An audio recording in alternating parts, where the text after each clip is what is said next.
Harold is the Jonathan Fanton Director of the Roosevelt House Public Policy Institute at Hunter College. After being at the Metropolitan Museum of Art, as you've heard, he is the chair of the Lincoln Forum, coming up on our 27th anniversary in November. As it says in the biography here, it's written over 55 books, was on the Lincoln Bicentennial Committee, and has had numerous awards. I'll let everyone read for themselves the rest of it. Harold, please. Thank you.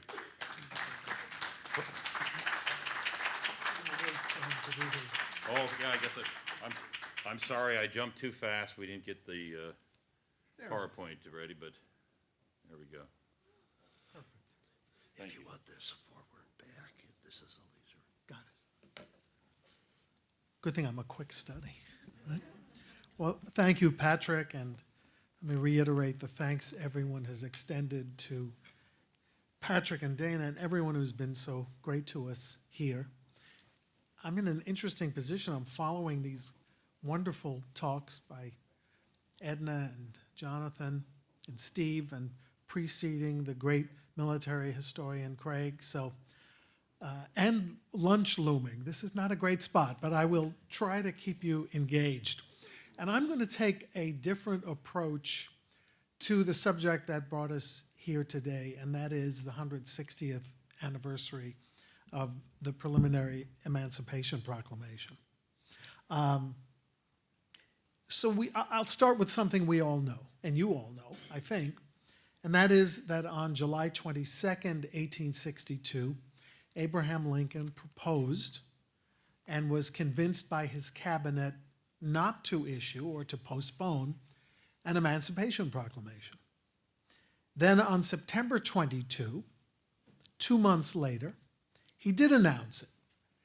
And it was a bombshell.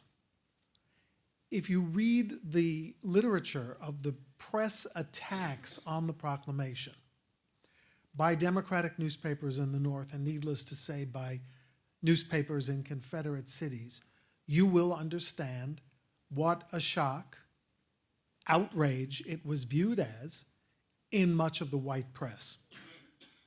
Okay, so historians then infer, and would have you all believe, that with 7 cabinet members in on that first meeting, right, which is portrayed here in a painting, the first reading of the Emancipation, 7 cabinet officers in on the secret, and 3 private secretaries who enjoyed ties to the press, who contributed pieces to the press, that for the 60 days between those events, this history-altering announcement, and in one of Stephen Rogstad's questions last night, he said, didn't Lincoln say that if I ever go into history, it will be for this act? Yes, so he knew it was history-altering. That in the 2 months, it remained hidden from the public. Right? That's what the literature says. That's the legend. So I wanted to devote part of my talk today because I've spent time looking at this, and I want to try disputing that myth, although it's still a matter of wonderment that it was as secret as it was, but offering a bit of insight into how Lincoln used those 60 days. Almost as lengthy as the modern interregnum between a presidential election and an inauguration, by the way, to prepare white America for black freedom. How, in fact, that strategy also included, and I think this part is kind of new, letting news of its announcement dribble out very carefully but very purposefully. We've heard about Lincoln's steady movement toward the ending slavery to the extent that he had the power to do so in rebellious states. We know about his overtures to the border state congressmen as early as April 1862 to accept various ideas about gradual and compensated emancipation. We know that the border state congressmen caucused and overwhelmingly rejected the offer. We know that Lincoln reverted to an easier to manage technique thereafter to create the momentum toward freedom, and that was the executive order route. But I'll also offer that he added another strategy or another tactic, let's say, and that is something he was very good at, the newspaper leak. Now, the first draft on July 22 shouldn't have been such a big surprise either. On July 17th, 5 days before, the day after Congress passed the latest Confiscation Act, the New York Times published, and the New York Times was kind of like what the New York Times is today. That is, it had a national edition that was widely circulated. So the New York Times reports, it seems not improbable that the president considers the time near at hand when slavery must go to the wall. 4 days later, the president's well-informed secretary, John Hay, wrote to a prominent abolitionist leader to advise, the president will not conserve slavery much longer. When next he speaks in relation to this defiant and ungrateful villainy, it will be with no uncertain sound. In fact, the very next day, Lincoln was prepared in this cabinet meeting, this kind of fanciful imagining of the cabinet meeting, to unleash that sound with a force he knew would be heard around the country, indeed around the world. So on July 22, with some people already in on it. Now, Henry Raymond, I should say about the New York Times, Henry Raymond was not just the editor of the New York Times. He was by then the spokesperson for the Lincoln administration. It had started badly in that relationship because he was a Seward man, but he ultimately came to be kind of the most reliable dispenser of official news about the Lincoln administration. So his report was important. So here we are, July 22nd. Lincoln calls his cabinet into session. He's reading from a document. It was only 1.5 pages, although the painting makes it look like many pages. I don't think he had a feathered quill that day because I hadn't been using those for quite some years. And here is Lincoln with his famous draft phrase, all persons held as slaves within any state or states, wherein the constitutional authority of the United States shall not then be practically recognized, shall then, thenceforward, and forever be free. Not as poetic as the later draft, but that's what he said. And we know how his cabinet reacted. Such a momentous, indeed radical, as Edna said last night, move after the disastrous Union military campaign on the Virginia Peninsula, as Secretary of State Seward argued, would be viewed, as you heard last night, as the last shriek on the retreat, to which Lincoln said, here was an aspect of the case I entirely overlooked. And if you're wondering why this painting seems to show Seward talking, right? He's got the gesture down, and Lincoln, he has put his pen down, right? He's taking advice. Why on earth would this famous painting of Lincoln announcing his intention to issue a proclamation focus on William Seward? The answer to a lot of these focuses in paintings is about the artist. And the artist was from the Auburn area of New York. So he was kind of a Seward fan. You see that in a lot of Lincoln paintings. There's a little focus on the locals. So here are the radical cabinet secretaries, the progressive ones on the left, appropriately, and the more conservative ones on the right, with Seward in the center there. I've always wondered where being a left-winger and a right-winger originated. I still don't know the answer, but I think we have a clue here that it existed at least in 1862. So he bows to Seward's counsel, and he tells the artist of this painting, Frank Carpenter, I put the draft of the proclamation aside, as you do your sketch, waiting for a victory. And then the story goes that for 2 months, emancipation remained Washington's best-kept secret. not as much as we think. Had it remained a secret, by the way, I'm not altogether sure that Lincoln could have gotten away with it politically. So hats off to leaks, in a way. And in the meantime, in addition to leaks, which I'll detail in a minute, Lincoln launches concurrently an elaborate, we would call it a public relations campaign, a marketing campaign, a Twitter, no, it's not that, to prepare white America for the thunderbolt that was burning a hole in his desk drawer. As clumsy as some of the messages sound to us today, clumsy, in some cases bordering on offensive,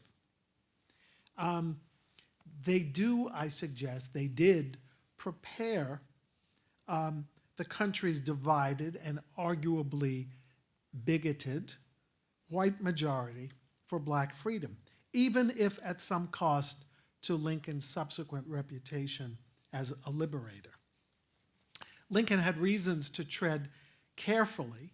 He anticipated strong resistance to emancipation from the border states, even if they were exempted from the order, because as Edna suggested yesterday, and I agree, the order is a strong indication of the momentum of freedom. It's the beginning of the momentum toward freedom,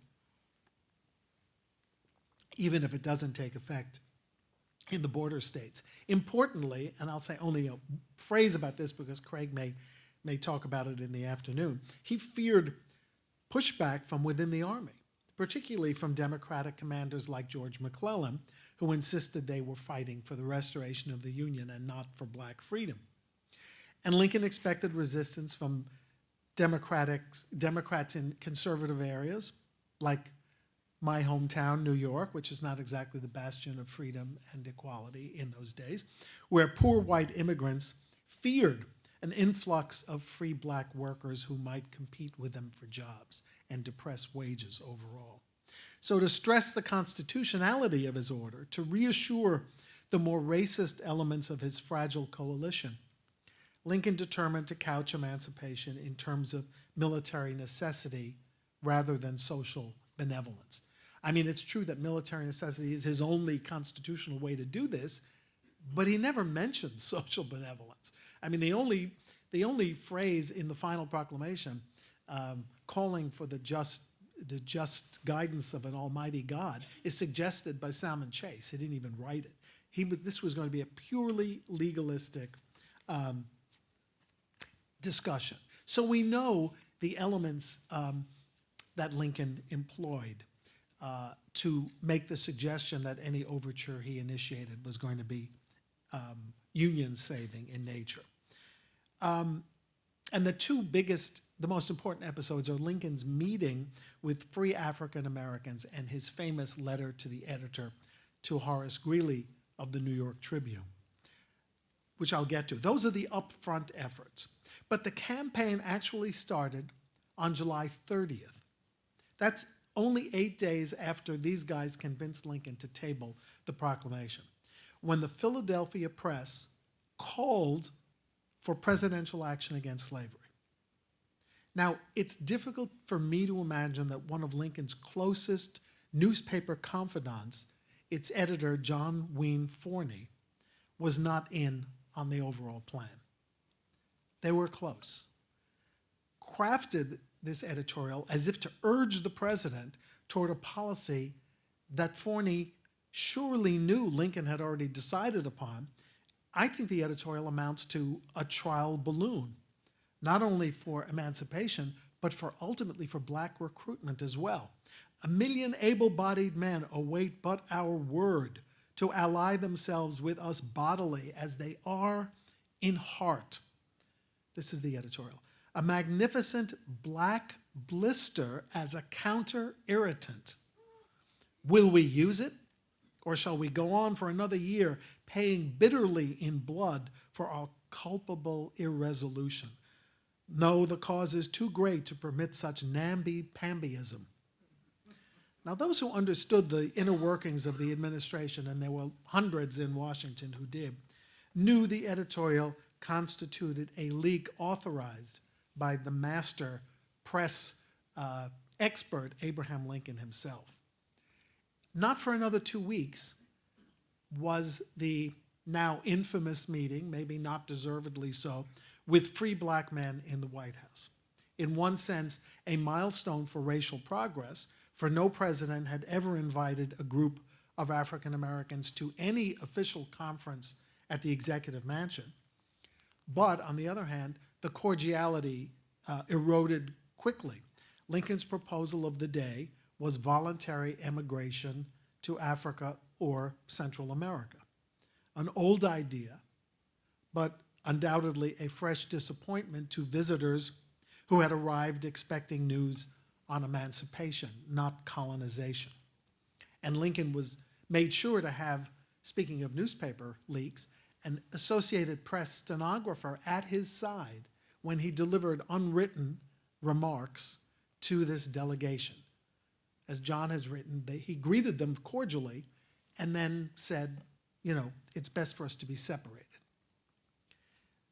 Frederick Douglass, who had been barnstorming the country to advocate abolition and recruitment, criticized Lincoln really in a tough way for adopting what he called the language and arguments of an itinerant colonization lecturer, showing all his inconsistencies, his pride of race and blood, his contempt for Negroes, and his canting hypocrisy.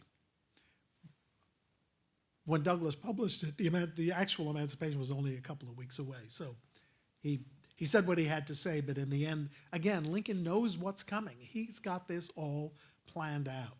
The meeting itself has been analyzed by Jonathan and others. I would add that I think at best it was a cruelly manipulative stunt.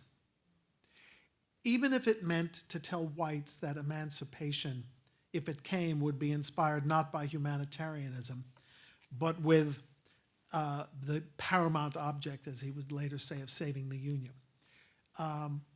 Did Lincoln believe in colonization? He had for a long time, not involuntary, but voluntary. He had set up this idea of Central America and other locations as a possible site. He spent some federal money to send a shipload of free African Americans voluntarily, then paid for them all to return when it was proved to be a ridiculous enterprise. So he continued flirting with the idea. Did he think 4 million people of color were going to leave the United States and relocate in Africa and Central America? I don't think so. I don't think he ever fathomed that that was possible, necessary, desirable, conceivable. What this allowed him to do is spread the word in white newspapers that it was possible that freedom did not necessarily mean the creation of a biracial society. Now, that sounds horrendous to us today, but Lincoln believed politically in his soul that he would not get a majority of support from Democrats, indeed from racists who were fighting in the Union ranks, had he suggested otherwise. And for proof of the reaction, again, from white America, just look at the newspapers. As his conservative ally, Senator Orville Browning, told him, and he writes this in his diary, these comments have made you so strong among the people, meaning white people, that you could do anything which your full and unbiased judgment shall decree necessary to give success to our arms and crush the rebellion. Anything, meaning including emancipation. But I think Browning was in on it at this point too. So by mid-August, with the military situation still stalemated, Horace Greeley comes into the picture. Now, Horace Greeley is an anti-slavery newspaper editor for many years. He and Lincoln actually served in Congress together by accident. And Edna spoke about Lincoln's offering a D.C. emancipation bill while he was in his final months in Congress. Well, Horace Greeley offered a D.C. emancipation bill also, and really criticized Lincoln because his called for the consent of the owners of enslaved people. Greeley's didn't. I mean, neither of them passed. They didn't get along. these were two, and it could have been a really important relationship. Two people who were born on farms, had to chop wood, Greeley not so successfully because he wasn't blessed with the physical endowments that Lincoln was. Greeley had no sense of humor. So in the days where they used to gather in the Congressional Post Office to get mail or to send mail, it's James Clyburn's office now. But that was the Congressional Post Office, right off the rotunda. Lincoln would be holding court, and Greeley would run in and out as quickly as possible, and said later, if I had picked a Midwest Whig who was going to be president of the United States, I could think of 3 people I would have picked ahead of that guy. So he was jealous of him, I think. Anyway, mid-August, he writes an editorial, rather famous in the Lincoln literature, called The Prayer of 20 Millions, in which he charges that Lincoln was disastrously remiss in his discharge of official and imperative duty to liberate the enslaved and to convert them into soldiers, to fight slavery with liberty, as Greeley says, to stop fighting wolves with the devices of sheep. And 2 days later, as many of us know, Lincoln answered with his famous response, his letter to the editor, his paramount object letter, coolly setting out his priorities. I think kind of misunderstood in the decades since, but at the time, a master stroke, if only because it confided a policy that he had been unable to announce publicly except through leaks. So this is part of the letter. If I could save the Union without freeing any slave, I would do it. If I could save it by freeing all the slaves, I would do it.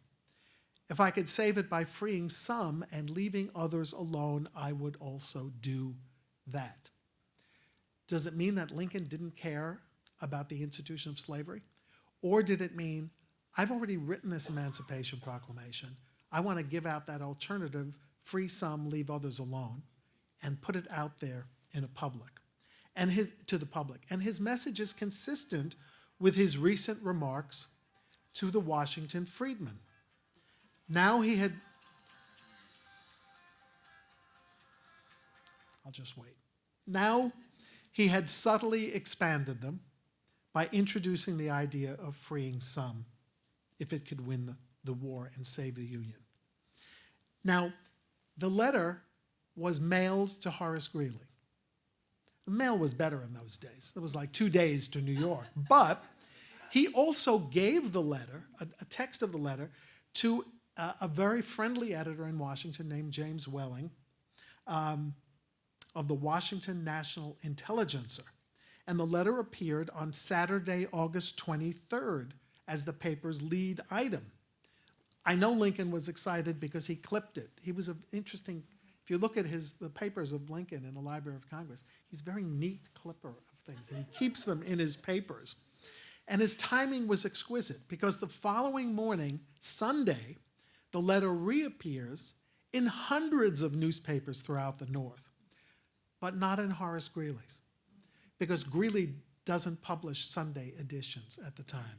And I am absolutely convinced, with no evidence except of the knowledge of their relationship, that Lincoln issued it on a Friday, gave it to Welling to publish on Saturday, knowing the rest of the country would pick it up on Sunday, except for the pain in the neck who wrote the editorial in the first place. As Welling noted, the letter enabled Lincoln to take the entire country into his confidence. The anti-slavery passions of the North, as Welling wrote, hitherto kicking in the traces, were now efficiently yoked to the war chariot of the president. Now, I'm not a conspiracy theorist by nature, but I will now say that before Lincoln wrote his letter, in fact, 2 days before Greeley wrote his editorial, and this is important, Lincoln had 2 visitors.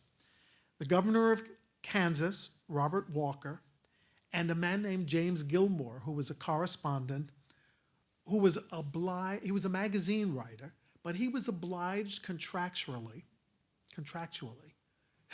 to give all of his scoops to the New York Tribune. I've read the contract, actually. Before the meeting begins, they're in the anteroom. Governor Walker whispers to Gilmore, "I have good news for you, but it must be confidential. The Emancipation Proclamation is decided upon." This is August. Gilmore owed the scoop to the Tribune. So Gilmore says, well, all of Mr. Greeley's impatience would be removed if he knew this. Well, Governor Walker answers, "We'd better ask Mr. Lincoln. I've suggested it, but he's been fearful Greeley would leak out." Lincoln wanted to be in control of the leaks.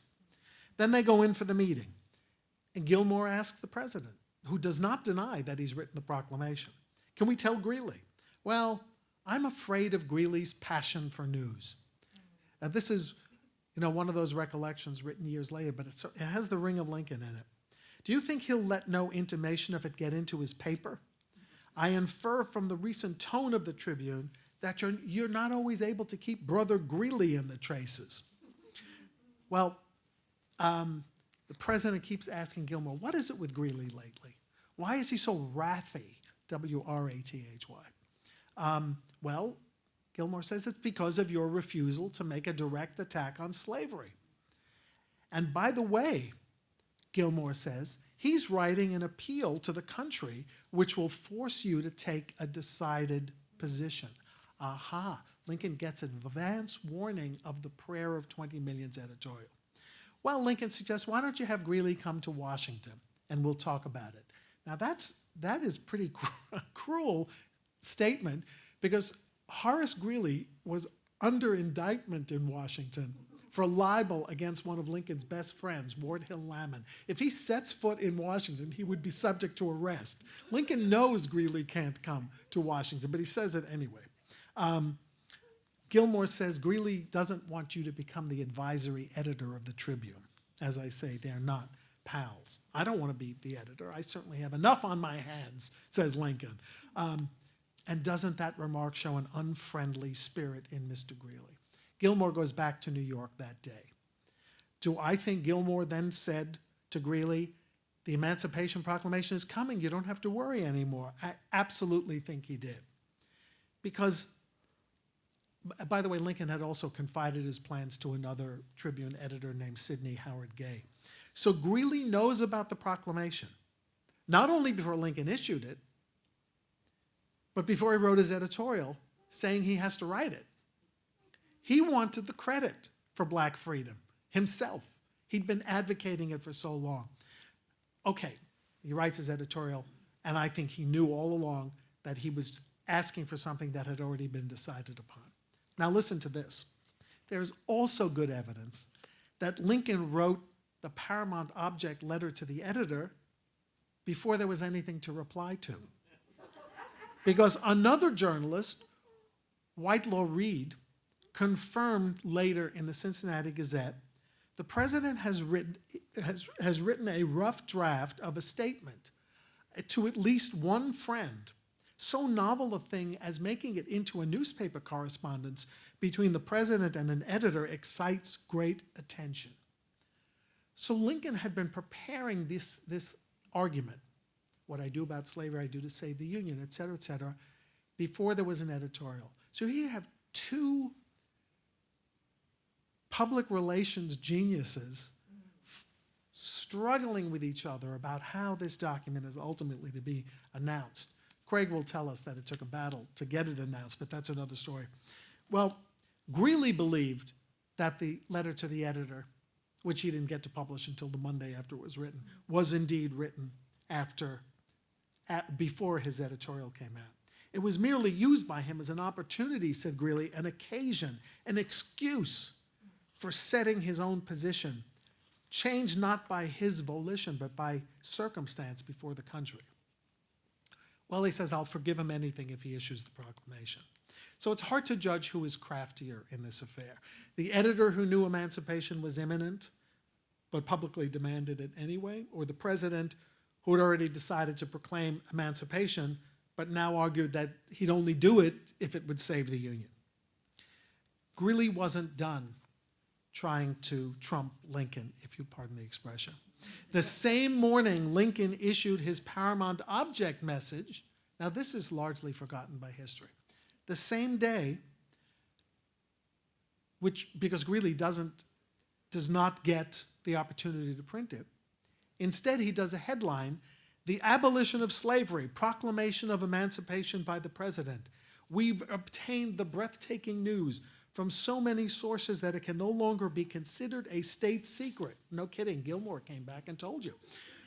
2 or 3 weeks ago, Greeley says, and it was more than that, the president laid before his cabinet a proclamation of emancipation abolishing slavery by the 1st of next December. Close, no cigar, but pretty darn close to what happened, if the rebellion should not be crushed. I am amazed that the national press never reprinted that headline, because Lincoln's letter actually was bigger news than Greeley's announcing the Emancipation Proclamation in advance. Greeley just made himself look incredibly foolish during this episode. And I think when historians talk about his powerful editorial and Lincoln's brilliant response, which may or may not show that he cared about slavery from a humanitarian point of view, it's totally misguided. This is all a political and public relations game. So now it's August 26th. Greeley's been scooped, and the New York Times is able to predict, when the proper moment shall arrive, we believe the president will take it. And we do not believe he'll be coerced into taking the step a single day sooner than his own judgment tells him, that it can be taken with effect and made instrumental in preserving the Union. 1 day later, August 27th, the Chicago Tribune writes, from the tenor of the Greeley letter, if the next battle in Virginia results in a decided victory for our army, a proclamation will forthwith be issued. So the word is out among the press, among the political class.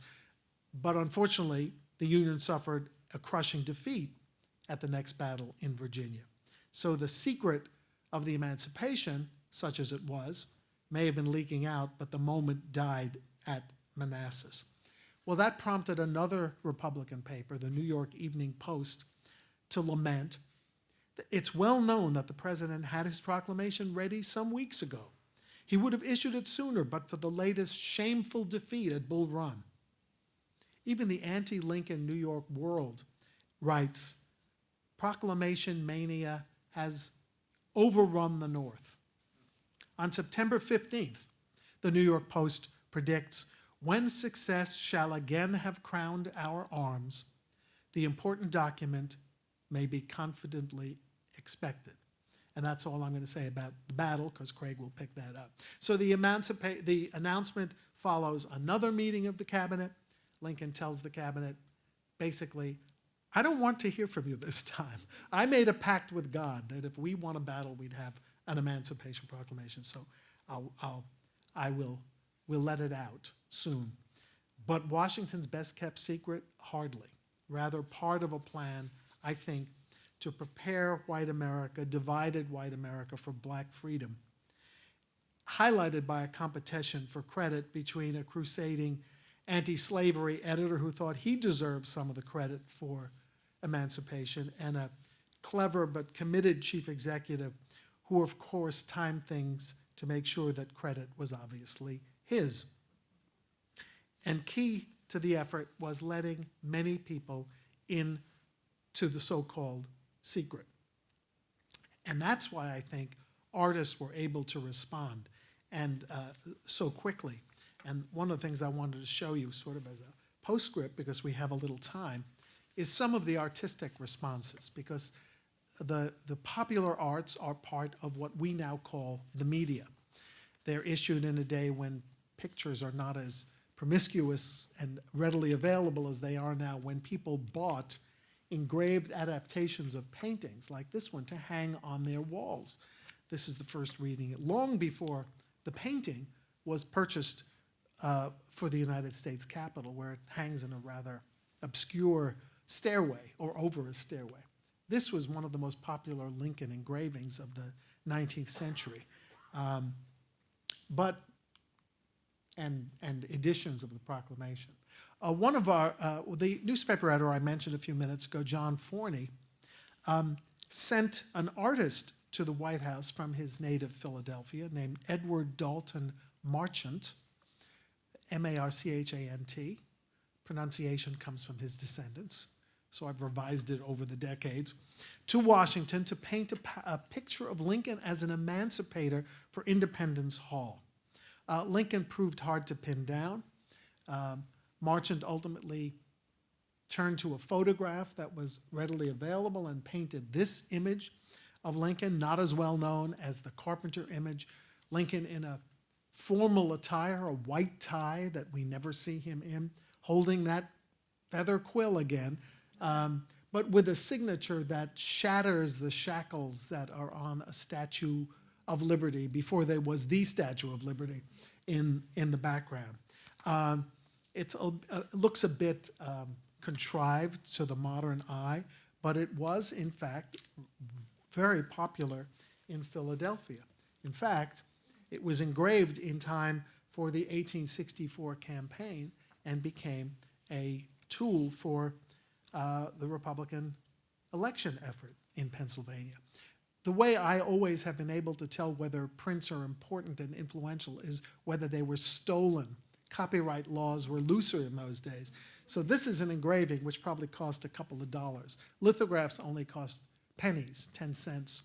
So we have a lithographer who says, well, this is a nifty design, but I don't really have to credit Marchant or Sartain who did this, so I'll just issue this version.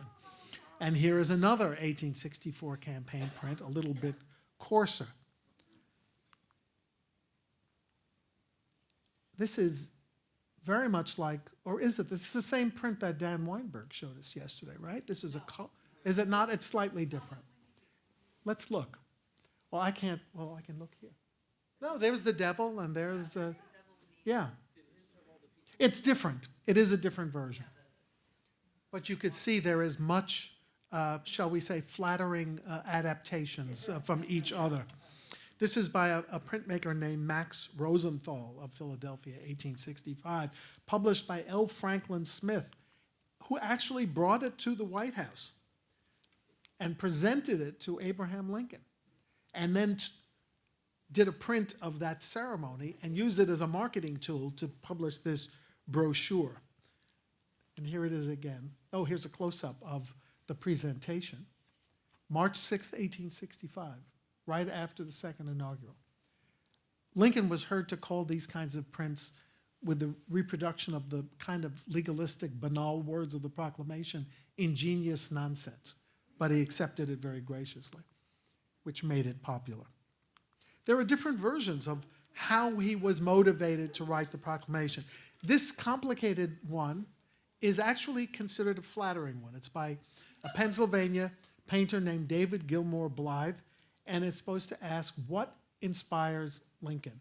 Well, the armaments of the war, the rail splitters maul that makes him still the honest Abe of myth, the Constitution, the Bible, but he's still wearing his linen shirt from his days on the frontier. He knows what it's like to rise up. He wants to give everyone a chance. And in case you're wondering about his predecessor, this is a statue of Buchanan hanging by the neck on the bookcase. And it's a little more vivid in the popular print. You could see it wasn't very popular, by the way. This is the rarest thing that there is. This print is one of the rarest in the Lincoln visual canon. So here it is, President Lincoln writing the Emancipation Proclamation. That's not the only vision of his writing. Here is the vision of a German-born Baltimore dentist who is a very good etcher named Dr. Adalbert Volk. Well, yeah, Lincoln uses the Bible, but he's got his foot on it here.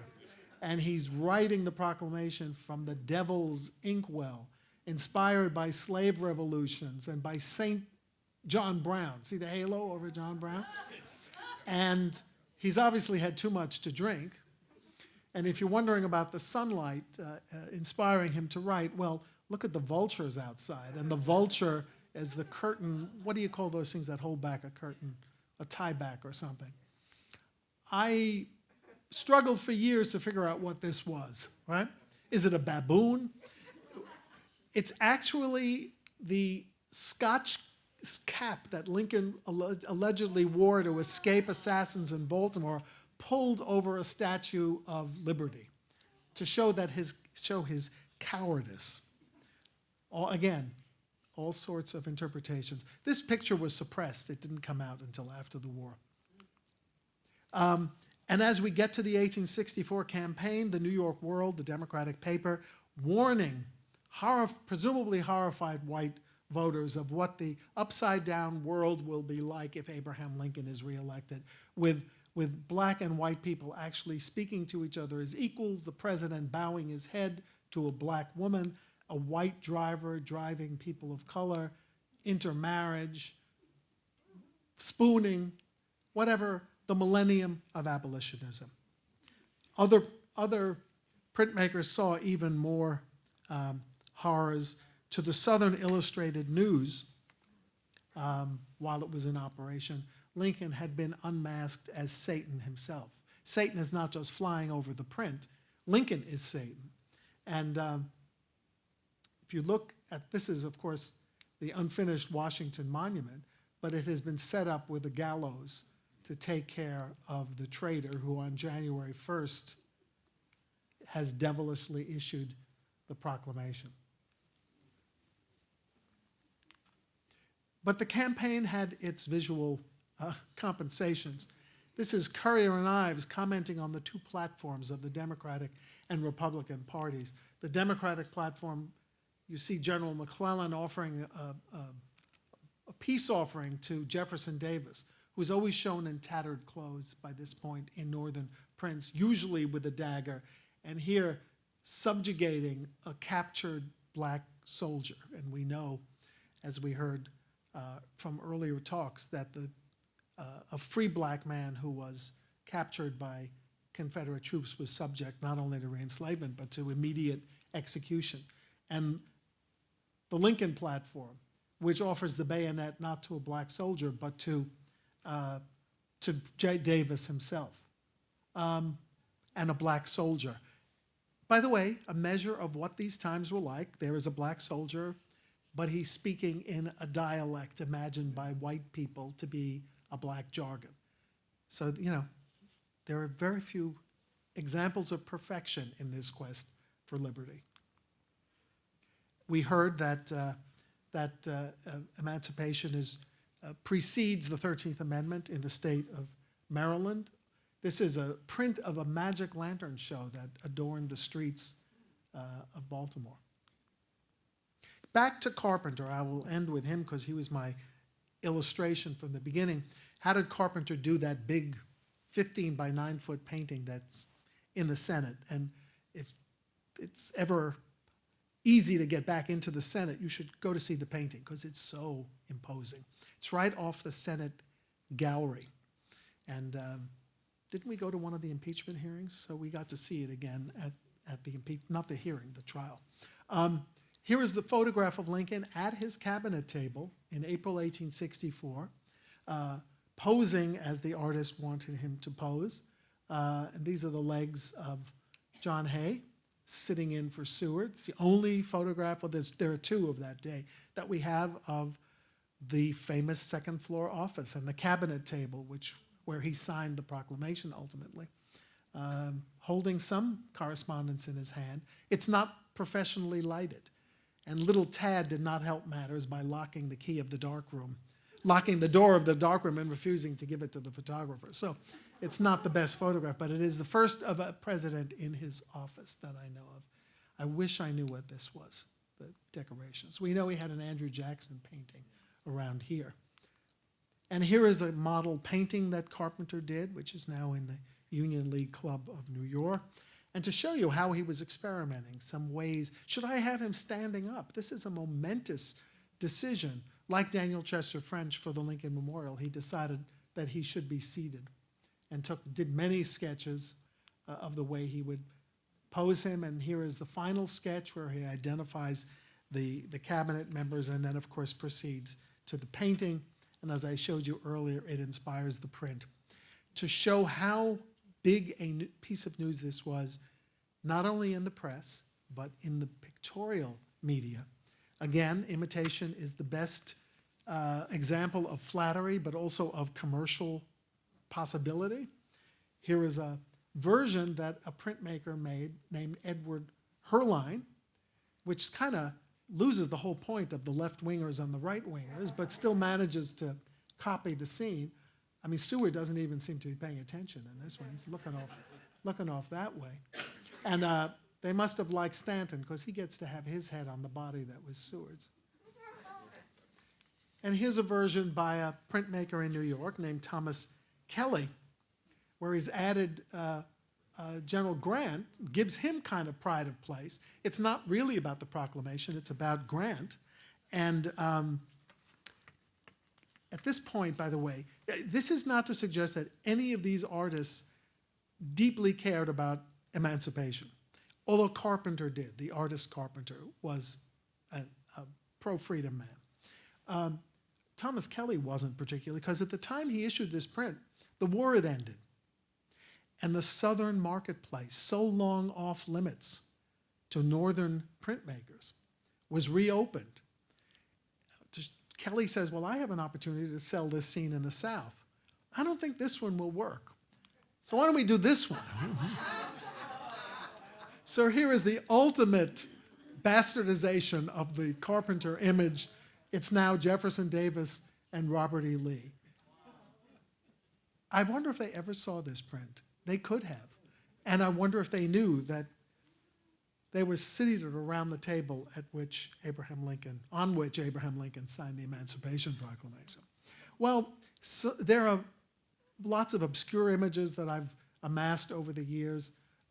It isn't Lincoln, it's the hand of God. There are several prints like that. And again, if people fall to their knees, it's at the power of the Almighty, not the power of the president, any president. Of course, there are prints designed specifically for black audiences. And Frederick Douglass is telling people of color at the time, hang pictures on your walls. It's a sign of civilization. And he personally endorsed a chromolithograph of the African-American who took the Senate seat that had once been occupied by Jefferson Davis, Hiram Revels. But here is a print designed exclusively for black audiences, an angel of color bringing the scroll to Lincoln. Really an extraordinary print. On the other hand, there are these images, the Emancipation Moment scene. Lincoln, of course, did not arrive and proclaim freedom, nor were shackles immediately broken. Union soldiers and African Americans themselves had to fight to turn the words of the proclamation into reality. But this was kind of an easy print for white audiences to accept. The black figures are still subjugated, and Lincoln is all-powerful. We can celebrate emancipation without quite going the next step. So when in Washington, D.C., Thomas Ball's statue was unveiled, paid for entirely by free African Americans who did not get the opportunity to contribute or review its design. Edna and I have both written a lot about this statue. You may recall that during the Black Lives Matters demonstrations in Washington, a fence was erected to make sure it was not threatened or toppled as the Jackson statue was in Lafayette Park. People are still talking about whether it's appropriate. Is it a kneeling slave? Is it a rising enslaved person? Ball didn't leave any record of what he had in mind. Frederick Douglass gave the oration to dedicate this statue. And Jonathan only recently found, I've been quoting his speech for years, but Jonathan found a letter to the editor, right, in which Douglass said that Thomas Ball could have done a better job than to have portrayed a black man on his knees. So the beat goes on. How long did it go on? Well, I end with this. This is a welcome home of a black soldier from World War I, coming home, having no doubt been treated as a second-class soldier and person overseas. There are stories of World War I German prisoners being given pride of place in railroad cars, and black soldiers who had fought to defeat the Hun riding in the back, because that was the way it was astonishingly done. But how powerful was the Lincoln legend through that period? Powerful enough, I don't know whether this is the work of a black artist or a white artist, but powerful enough for it to seem possible that Lincoln, the flag, the welcome home, the family, the safety of democracy, the promise of freedom were all intertwined. And to think that were it not for some really well-timed newspaper leaks, it might not have worked out as imperfectly as it did. It might not have worked out as well as it did. Thank you.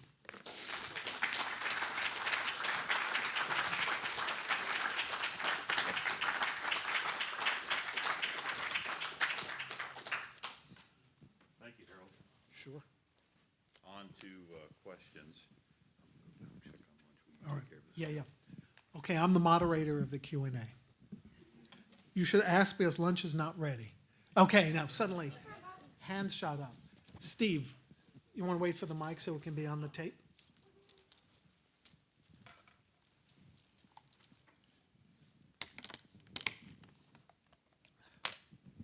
Thank you.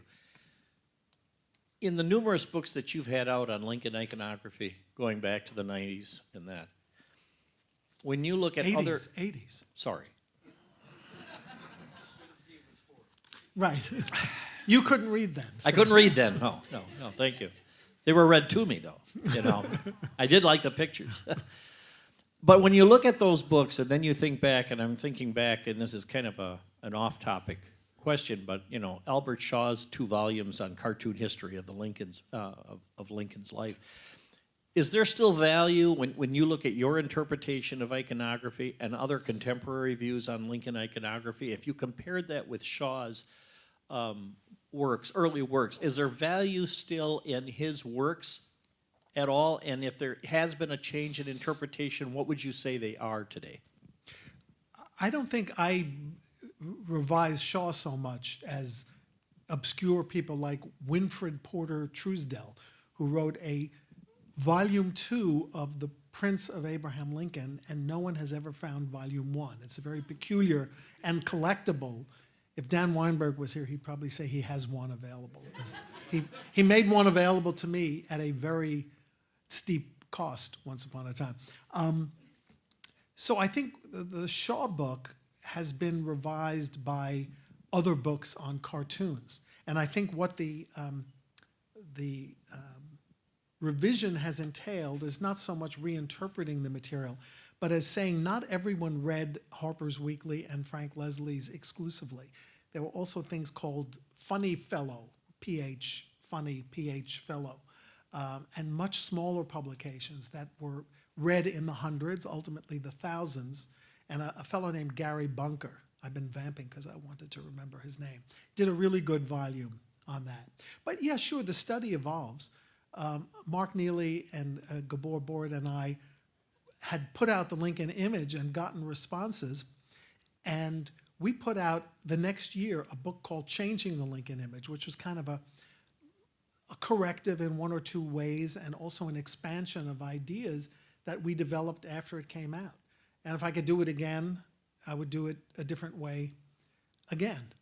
And we also, speaking of iconography, we wrote, the 3 of us wrote a book called The Confederate Image in 1987.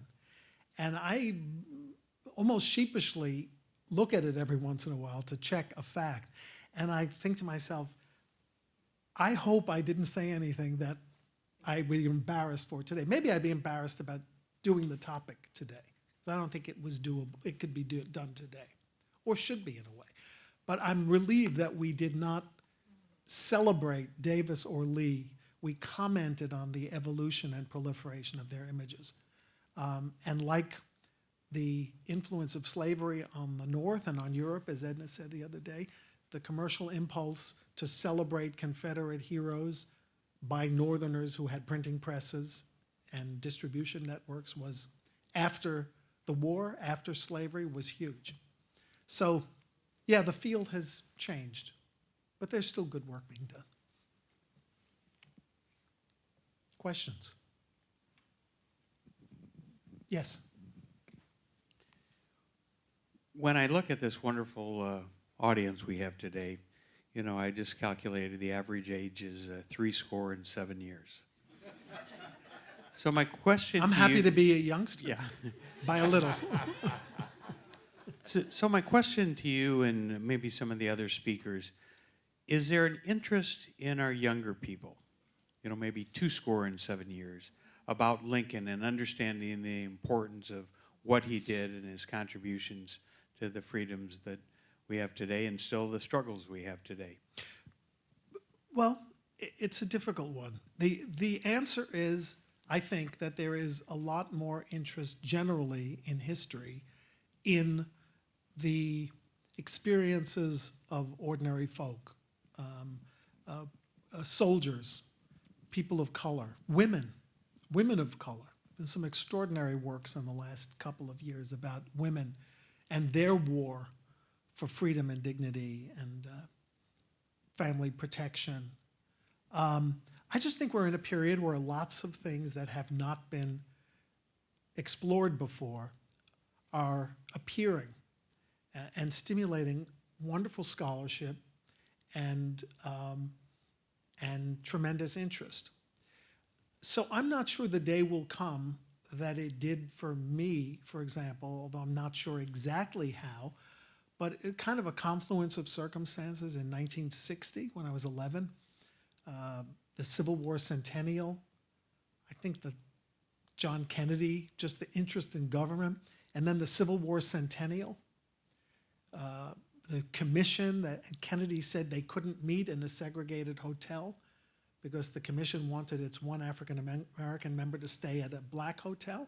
And Kennedy said, you're not doing that, you can go to the Army base in South Carolina and you stay at the Army base. I don't know if that confluence will ever occur. Although we did, the 200th anniversary of Lincoln is just a recent phenomenon. It's only 12 years ago. There was a lot of national interest. There were stamps, there were coins, there were ceremonies. President Obama was he's a huge fan of Lincoln, as every president except one has been for a long time. I'm not saying that to be politically incorrect. Donald Trump just doesn't have any interest in American history.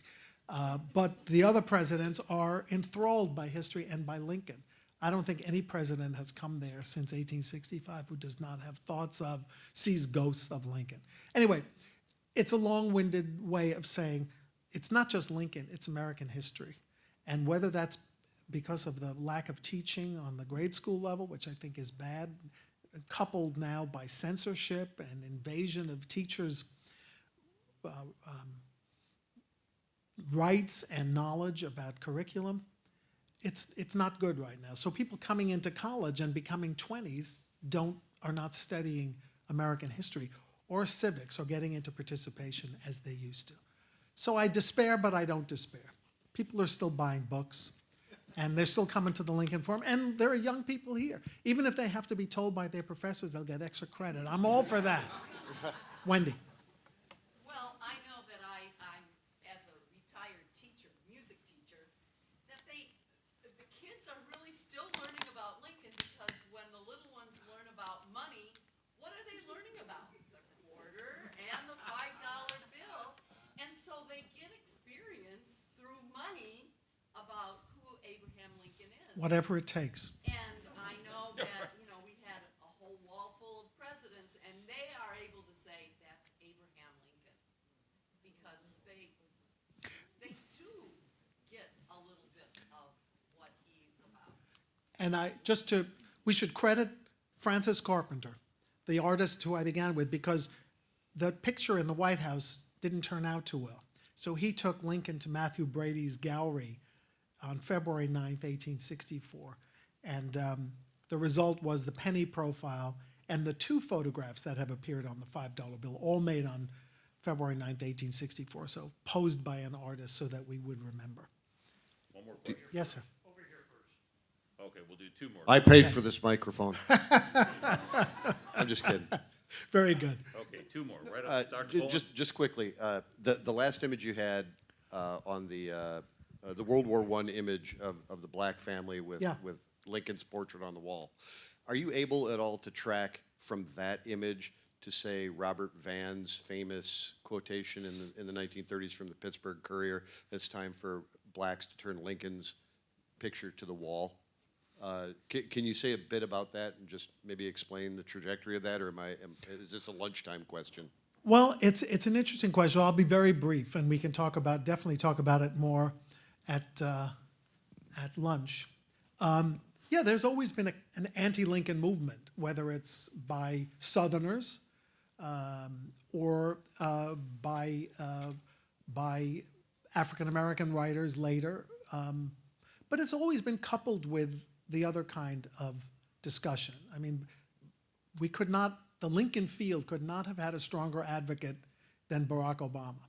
He was all over Lincoln, and that included having portraiture in the White House. But sure, Lerone Bennett and his book Forced into Glory, and his seminal article, Was Abraham Lincoln a Honky?, was stimulated enormous backlash against Lincoln in the African American community. But it's also been valuable in that African American students have been inspired to look at their own contributions to their own freedom. It was not Lincoln pointing his finger up. He did the work of creating the constitutional apparatus, the legal apparatus for people to fight for their own freedom, for the army to clear the way for freedom, for a war to be transformed in the midst of a war from one goal to another goal, or to a second goal. The only other time that happened that I know is Iraq, and that didn't turn out too well, when there were no WMDs and there was a new reason for fighting the war. It's very hard to say, I know we were fighting for union, but now we're fighting for freedom. And Lincoln managed to do that with it. So there are extremes on both ends, lionization and over criticism. And as Edna said yesterday, and Edna's talk, I think, I was never sure where she was going to end her talk, because there were so many different threads running through it. Swift zealousness or lassitude, humanitarianism or politics, presentism versus, it was really, there was so much richness in it. But the thing that I guess I was relieved about at the end of our talk was when she said, there's so much left for us to discuss and debate and study and explore. This is a subject that continues to entice and enthrall us. Clay, Yes. last question. Thank you. I'm honored to be last. Thank you. Forgive me. I was thinking about what you were saying. So we did celebrate Lincoln's birthday here in Wisconsin. The governor selected a commission.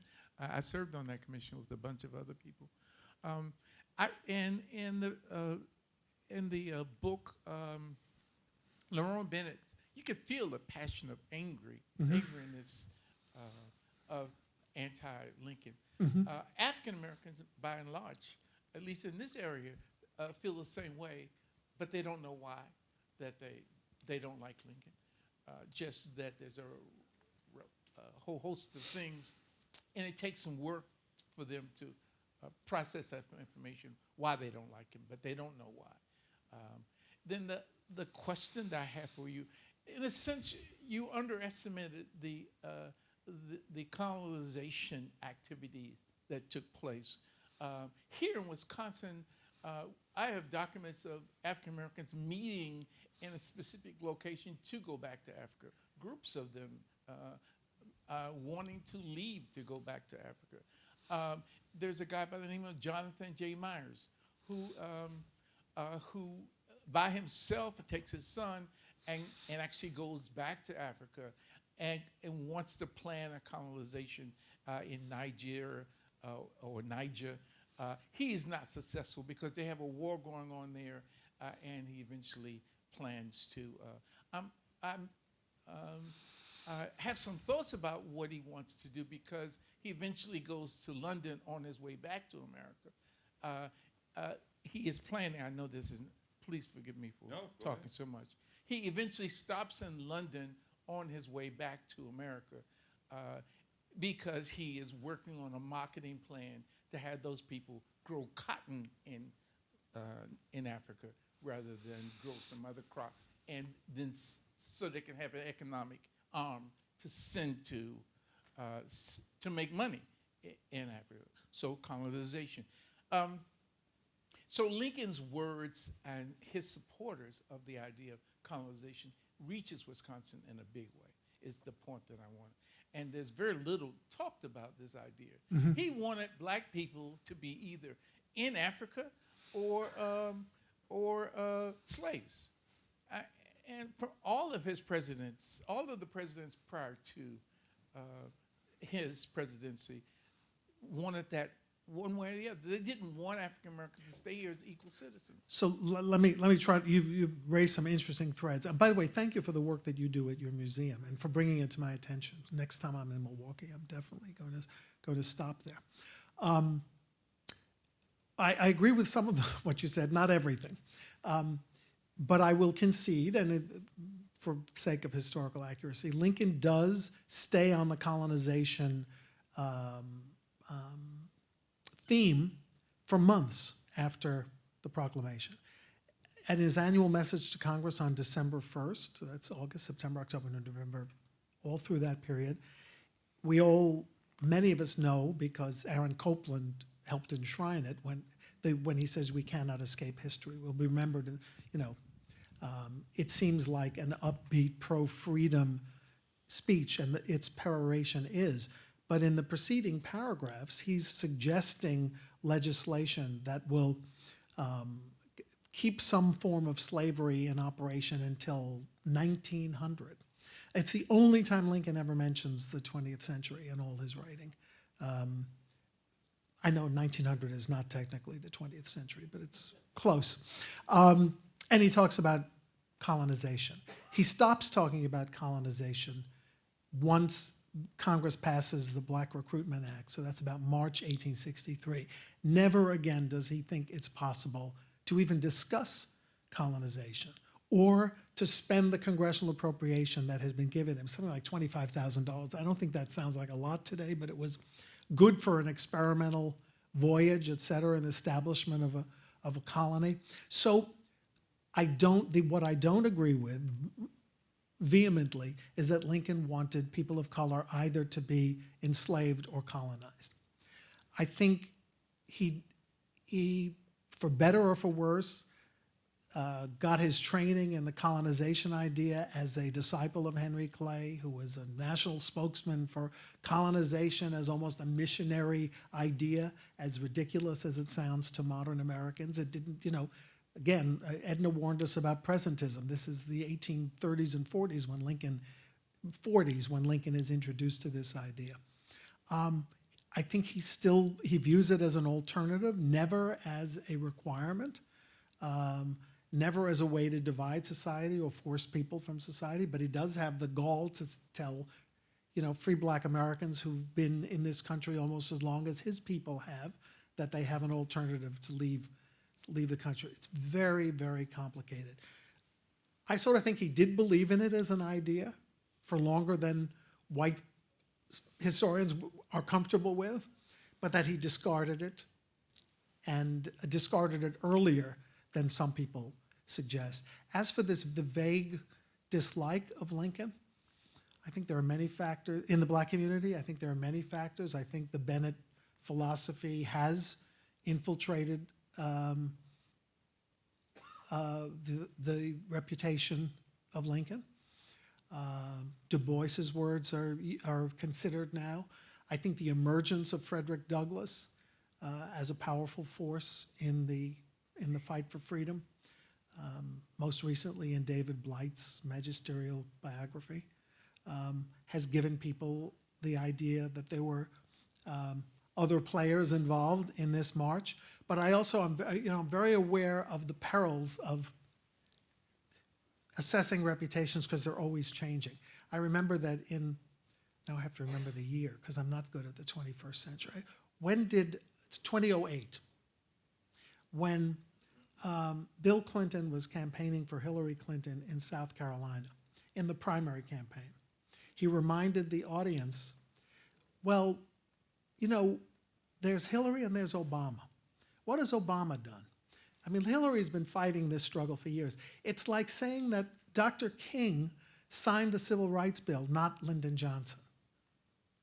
And we think that Biden makes missteps when he talks, because that was the end, or the beginning of the end, or the end of the beginning for Hillary, because President Obama won the primary and won the nomination, won the election, et cetera, et cetera. So there's a tension there between advocacy and implementation. And 'twas ever thus, and it's a good, healthy discussion. And with that, I'll let everybody eat lunch. Thank you, Harold.